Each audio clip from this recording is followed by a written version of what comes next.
Ladies and gentlemen, welcome back to Gaming with me, Tony Mo, and we're here today to discuss the first substantial patch for Overwatch that is bringing the first set of substantial hero balance changes, both to Mcree and Widowmaker. Very excited about this. Obviously, a lot of us looking forward to the Mcree change, but as someone who just over the past week started playing a lot of Widowmaker and fully realizing how detrimental she has been to the viability of certain heroes, I'm really excited to see the changes being implemented for her as well. Now, this patch is live officially today, June 14th on PC. I'm not sure what's happening with the console version.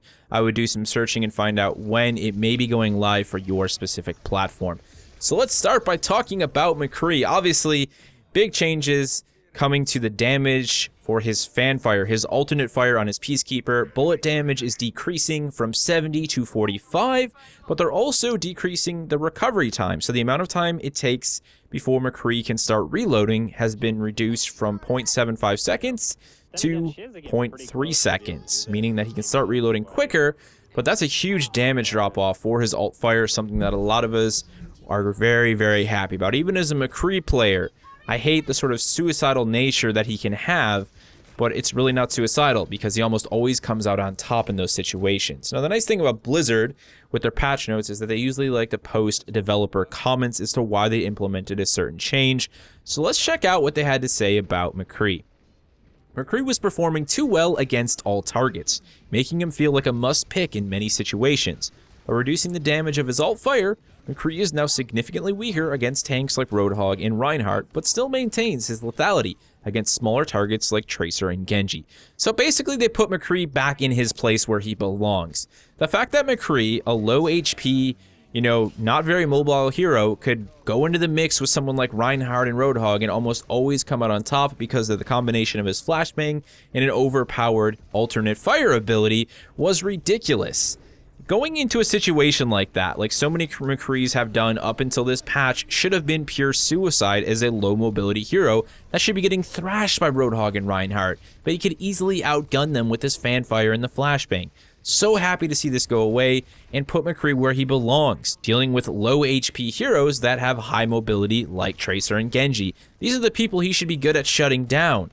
And I'm hoping that this also means more people will be using Mcree's left click and playing him as a hero that can really help chunk away at chunks of the health bar on heroes like Roadhog and Reinhardt. He does a lot of damage with his left click, but people are too concerned about just getting whole kills rather than supporting their team with him and then using him to focus on Tracers and Genjis. So I think this is going to be great for Mcree. It's going to be great for team compositions with Mcree in it, and it's of course going to be great for those of us playing tanks having to deal with his bull.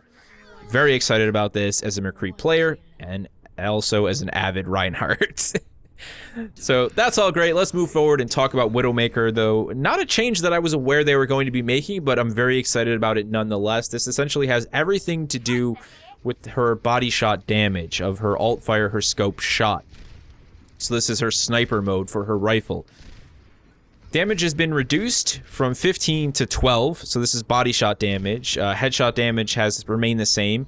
The scope shot damage multiplier has also remained unchanged. Headshot damage multiplier has increased from 2 times to 2.5 times, and this is the big one. This is going to prevent people from doing sort of the Counter-Strike-y, quick-scopey Call of Duty type thing. Players must now wait for the unscoping animation to completely finish before once again scoping in.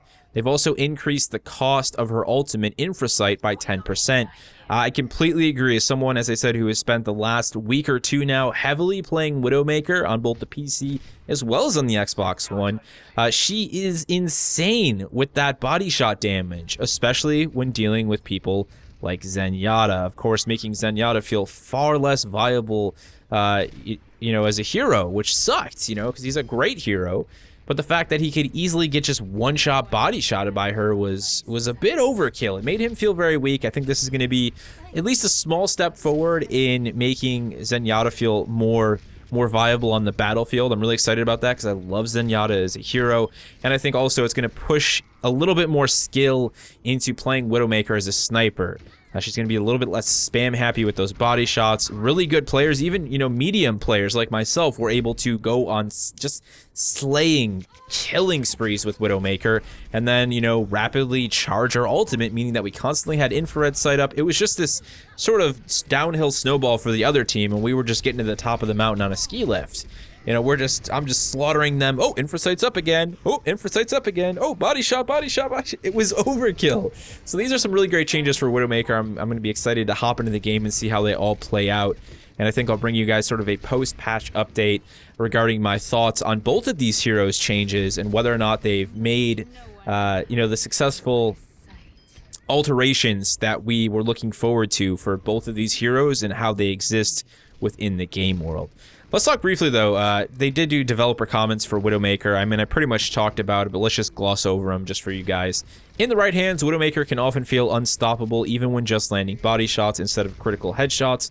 The changes to her alt fire weakened body shot damage while leaving her headshot damage unchanged. Additionally, we felt her ultimate ability, Infrasight, was coming up a little bit too frequently, especially considering its impact on the game. So everything I just said, fully agree with that. There's also some small bug fixes if you want to check out the full patch notes yourself. There's not much else here. You can go ahead and hit the patch note thing on your Battle.net launcher. Battle.net launcher. As I said, the patch is live right now. If you open it up, you'll start patching Overwatch. Get into the game, see how you feel about the changes. Let me know down in the comment section below. Excited to see Blizz already making the changes. This is going to be a game much like League of Legends, a lot of other seriously competitive shooters, where balancing is constantly going to have to happen to help bring heroes, you know, back into the meta, to stop heroes from, you know, seeming like they're not really in their place, much like Mcree. And I'm excited to see them taking this very seriously. This, I think, is very promising for a lot of us who are looking to play Overwatch long term. Anything else from me, guys? Throw it down in the comment section below. Thank you so much for watching, and I will see you in the next one.